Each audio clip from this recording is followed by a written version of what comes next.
శ్రీ గణేశాయ నమః శ్రీ సరస్వత్యై నమః శ్రీ గురుభ్యో నమః శృతిస్మృతిపురాణానామలయం కరుణాలయం నమామి భగవత్పాదశంకరం లోకశంకరం శంకరం శంకరాచార్యం కేశవం బాదరాయణం సూత్రభాష్యకృతౌ వందే భగవంతౌ పునః పునః హరి ఓం నారాయణం నమస్కృత్య నరం చైవ నరోత్తమం దేవీం సరస్వతీం వ్యాసం తతో జయముదీరయేత్. ఓం శ్రీకృష్ణ పరబ్రహ్మణే నమః. శ్రీమద్భగవద్గీత అదః నవమోధ్యాయః రాజవిద్యా రాజగుహ్యయోగః. 9వ అధ్యాయము 10వ శ్లోకం. మయ్యాధ్యక్షేణ ప్రకృతి సూయతే సచరాచరం హేతునానేన కౌంతేయ జగద్విపరివర్తతే. చూడండి, శ్లోకంలో మనకేం చెప్తున్నారంటే, ఓ అర్జున, బుద్ధిపుత్ర అర్జున, ఇక్కడ అధ్యక్షేణ అంటే అధ్యక్షుడయ్యున్న నన్ను, ఇక్కడ పరమాత్మ ఏం చెప్తున్నాడు? తాను అని చెప్తూ తనని గురించి తెలుసుకోలేకపోతున్నారు అంటున్నాడు. ఎందుకు ఈ మాట మనకి ఈ శ్లోకంలో ఇలా చెప్తున్నారంటే, ముందటి 2 శ్లోకాలలో మనకేం చెప్పారు? మాటి మాటికి కర్మని నేను ఈ భూత సముదాయం అంతా నా నుంచే సృజిస్తున్నాను అని చెప్పారు. అలాగే ఇవన్నీ ఇట్లా కర్మలన్నిటికీ ఆసక్తుడనే ఈ ఉదాసీనుల వలె ఉండమని చెప్తున్నా. అంటే ఇదంతా నేనే సృష్టిస్తున్నా, నా నుంచే జరుగుతుందని చెప్తూ నువ్వు ఇదంతా తెలుసుకొని ఉదాసీనుడిగా ఉండమని ముందటి 2 శ్లోకాల్లో చెప్పారు. ఇక్కడ ఈ 10వ శ్లోకంలో ఏం చెప్తున్నారు?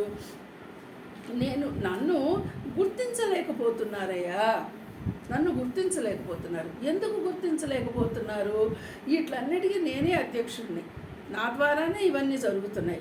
అయితే నేను ముందే చెప్పాను కదా, అష్ట ప్రకృతి ద్వారా నిర్మితమైన దీన్ని నువ్వు గుర్తించలేకపోతున్నావు. నువ్వంటే అక్కడ అర్జునుడు కానీ మనం కానీ పరమాత్మని గుర్తించలేకపోతున్నాము అంటున్నారు. ఇంకా మయ, నా చేత అంటే నా ద్వారా, నా నుంచి అని. అలాగే ఈ ప్రకృతి చరాచర జగత్తును చూడండి. ఇక్కడ ప్రకృతి అంటే ఏంటి? ఈ చరాచర జగత్తు ఇంక్లూడింగ్ మన దేహం కూడా ఇందులో ప్రకృతి. అంటే ఏ దేహమైనా ఈ ప్రకృతిలో భాగమే. అలాంటి ఈ ప్రకృతి అయినటువంటి ఈ జగత్తును సృష్టించుచున్నది ఎవరు? నేనే. ఈ కారణం చేత సంసార చక్రము పరిభ్రమించు. ఇప్పుడు నేను ఎలాగైతే దీన్నంతా సృష్టిస్తున్నానో, ఈ సృష్టిలో ఈ క్రమములో ఈ సంసార చక్రం పరిభ్రమిస్తుంది, అంటే తిరుగుతూ ఉందయ్యా. అంటే జనన మరణ చక్రం అంటున్నామే, ఇది నా నుంచే వస్తూ ఉన్నాయి, పోతూ ఉన్నాయి, మళ్ళీ మళ్ళీ వస్తూ ఉన్నాయి, పోతున్నాయి. అయితే ఎక్కడి నుంచి వస్తున్నాయి, ఎలా వస్తున్నాయి అని మీరు అనుకుంటున్నారు, కానీ ఇదంతా నా నుంచే. అయితే నన్ను మీరు గుర్తించలేదు అనేసి ఇక్కడ చెప్తున్నారు. అలాగే తర్వాత దీని కంటిన్యూషనే తర్వాత శ్లోకం కూడా. అవజానంతి మా మూఢ మానుషీం తనుమాశ్రితం పరం భావమజానంతో మమ భూత మహేశ్వరం. అంటే ఈ నా యొక్క పరం భావము అంటే చూడండి, ఈ భావం ఎలాంటిది? పరం అంటే ఇతరమైనది.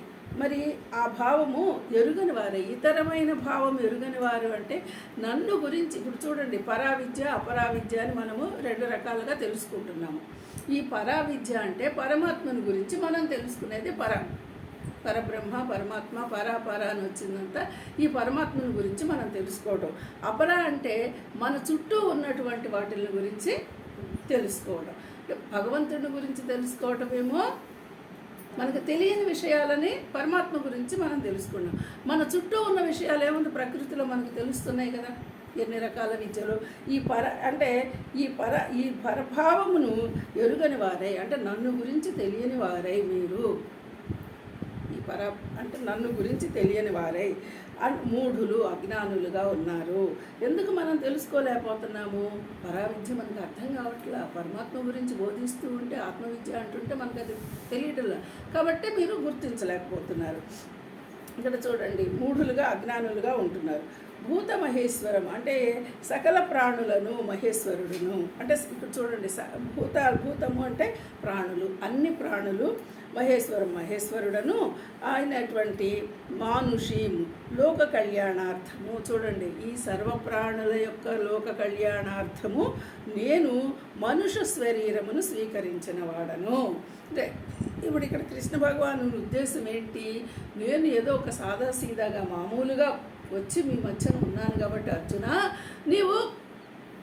అంటే ఇప్పుడు ప్రస్తుతం అర్జునుని గురువు ఉద్దేశించే కదా చెప్తోంది.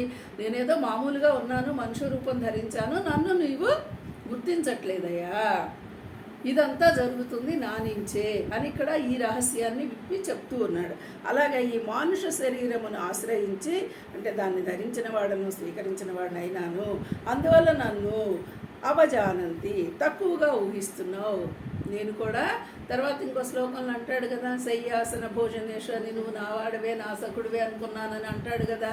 అది చూడండి, మరి ఇప్పటి వరకు అర్జునుడి భావం ఎలా ఉంది, ఈ కృష్ణ భగవానుడు కూడా సామాన్య మానవునిలాగా తనలాగానే అనేసే భావనతో ఉన్నాడు. అది కాదయ్యా, ఇదంతా నా నుంచే జరుగుతుంది, నేనే సృజిస్తున్నాను అని ఇక్కడ భగవాను వాచాని మనకి విషయం చెప్పారనమాట. తర్వాత శ్లోకం హరి ఓం.